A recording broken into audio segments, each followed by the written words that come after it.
మాట్లాడుతున్నావు, భారత ప్రధాని గురించి ఇష్టానుసారంగా మాట్లాడుతున్నావు, దైవ సేవకులకు ఇష్టానుసారంగా మాట్లాడుతున్నావు. క్రెడిబిలిటీ ఉన్నటువంటి దేవుని సేవకులు అనేక మందికి వారు మార్గదర్శకులుగా ఉన్నారు. దేవుని స్వాతంత్రం ప్రకటిస్తూ అనేక కుటుంబాలను కట్టినటువంటి వారు వీళ్ళు. అనేక త్రాగుబోతులను మార్చినటువంటి వారు దేవుని వాక్యం చెప్పి కుటుంబాలను కడుతున్నటువంటి ఈ సేవకుల మీద నింద మోపి భయంకరమైన రీతిలో లాగుదాం అనుకుంటున్నావు. నువ్వు నీకు అసలు దేవుని ఎందుకు భయభక్తులు ఉన్నాయి? అసలు దేవుని సేవ అంటే నీకు అర్థమవుతుందా? క్రైస్తవ్యాన్ని పాడు చేయడానికి వచ్చిన చీడపురుగు నువ్వు.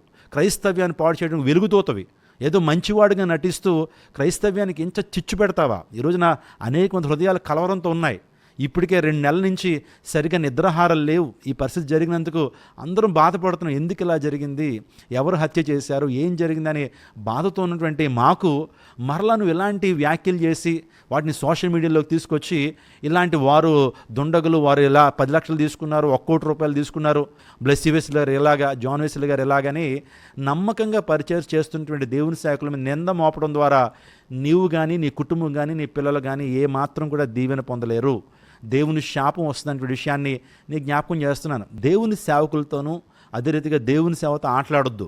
దేవుడు దహించు అగ్ని అయి ఉంటాడు, దహించిపోతావు, జాగ్రత్త.